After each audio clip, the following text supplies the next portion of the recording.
The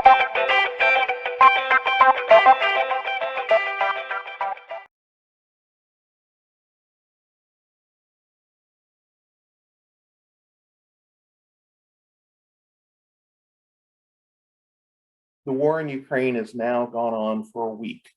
It was 1 week ago this morning that the Russians started their bombardment of Ukrainian cities and shooting bombs and missiles. Thousands, if not tens of thousands of people have died. Ukrainian civilians, Ukrainian military, Ukrainian defenders, Russian military, and it continues, and it is heart-wrenching for me. As the world reaches out to Ukraine, you can see behind me the Palace of Culture and Science here in Warsaw has been lit up in Ukrainian colors, blue and yellow. It's a picture I took on Tuesday night.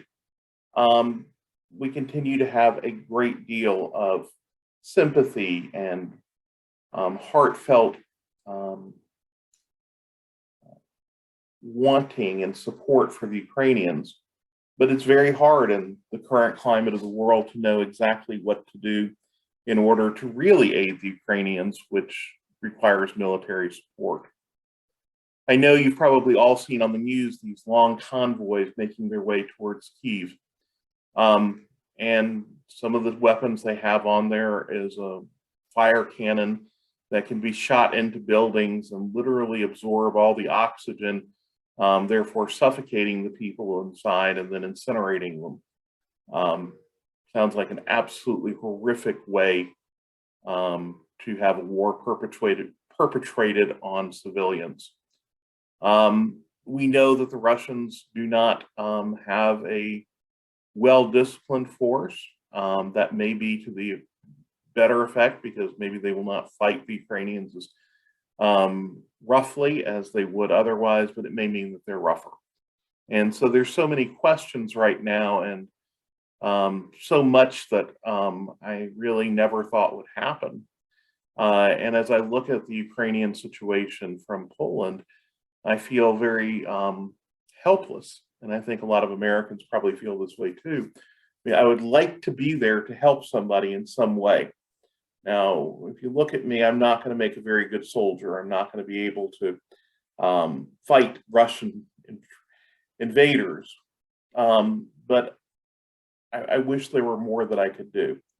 Obviously, we can contribute money to relief organizations. I have some listed in the comment section of the blog.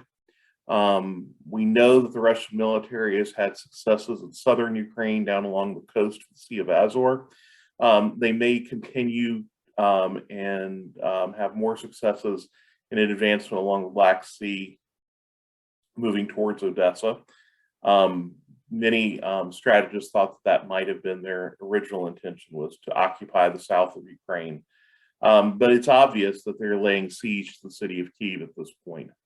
And I'm very, very proud of the Ukrainians who have been able to resist and defend and hold on. I hope for their ability to keep doing this. I know that in the news you'll have seen the city of Kharkiv, or sometimes it looks like Kharkiv, but Kharkiv is the right way to say it, Kharkiv. That's where my Russian tutor was, and we were in contact. I haven't done a lesson in a week or so, but we were in contact until Monday of this week, and I asked him how he was, and he sent me a short video that I'll include here.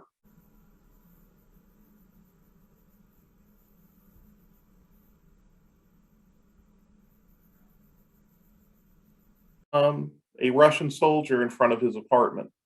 I haven't heard from him for the last 36 hours. I hope that he has gone into a shelter and that he's safe, or that he is somewhere and capable of making a difference in the fight against the Russians. But probably thousands, if not tens of thousands of people in Kharkiv have been killed now. And it is heart-wrenching to think about this fellow who I only worked with for a while, but had great enthusiasm for teaching me Russian. And perhaps my favorite thing that Oleksandr would say is when I would get something wrong in Russian, he'd go, "Incorrect." I would go, please, okay, I'm going to try to do better. But he was a really good-natured fellow, and I enjoyed talking with him. And he had an interesting life, and we both spoke rudimentary Spanish, which every once in a while we would drift into when my brain was exploding from Russian. And I hope the best for him and the people he cares about. I don't know how much longer I will be in Warsaw. Some people ask me that question. The Fulbright Ukraine program still has us here, at least for a little longer. I know that several of the Fulbrighters at this point are really wondering if our staying in Warsaw doesn't mean that we're occupying spaces that could be occupied by refugees. Most of the refugees are not in Warsaw, which is kind of to the northeast of the country. Most of the refugees are in the south along the border. But we'll see. And I certainly don't want to take up resources that folks that are having to flee a war would be taking. I'm going to see what goes on and how that all plays out. In the next few vlogs, I'm going to try to deconstruct some of the notions that Vladimir Putin has been putting out.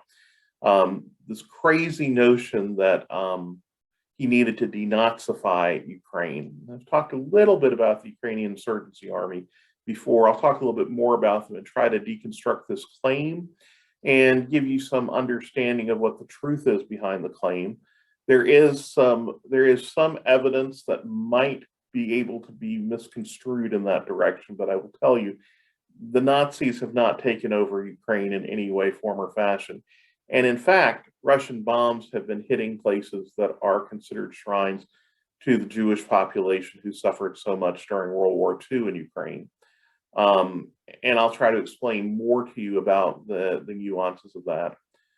I'll try to deconstruct some of the other notions, the Russian-speaking people's genocide, which is just totally made-up fiction, and try to talk a little bit about what he talks about when he says he needs to demilitarize Ukraine. These are all things I think we need to have some understanding of in order to listen to the news and understand what's going on. But they're particularly important when you listen to the news and try to put it in the context of how he is spinning this war for the Russian people. I think the only thing we can hope to end Putin's regime of terror, which it is for the Russian people, as well as people in other countries. This is not his first incursion.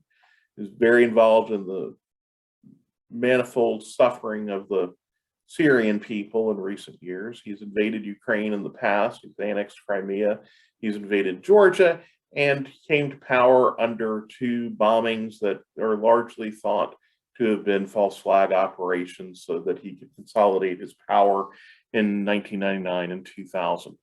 So the idea that Vladimir Putin has gone a little nutty in his latter life, I do think he's more insular and maybe he is a little nutty, is not necessarily true. He has always been ruthless, and he has never regarded the value of an individual human life as a reason to not pursue his political objectives. And so I don't think we can go and say, oh no, he's not going to do this again. This is who he is. And I think that Ukraine is not his stopping point. And I hate to say that because I don't know what his next stop is. Maybe it's Moldova, maybe it's Georgia. He certainly is, those would be two reasonable targets. The Polish people here think it's Poland. I hesitate with that a little bit because of the idea that NATO and the European Union would be more involved if it were Poland. But I have no doubt that he goes somewhere else after Ukraine if he's successful in Ukraine. And if he's not successful in subduing the entire country on this round, he'll come back, just like he did from 8 years ago. And it is something that I think we all need to fear. So back to the point I was trying to make is the only way that we do not have Vladimir Putin in Russia is if there's regime change. And the only way there's regime change that's reasonable and can actually pursue goals of peace is if the people demand it. And there are many Russians rising up, and they have suffered greatly during his regime. I hope that there will be an internal revolution against Vladimir Putin and that he is taken out of power. And then that Russia will quickly embrace the mantle that it appeared to be embracing at the end of the Soviet Union, which is to be a part of a concert of sophisticated nations. There's a large Russian intelligentsia. There's a great culture there. There's a lot of good things I can say about Russians and the majesty of Russia. But Vladimir Putin and his incursion into Ukraine has absolutely no reason in a civilized world. So those are my thoughts today. Thanks for watching, and check out the links I put into the comments.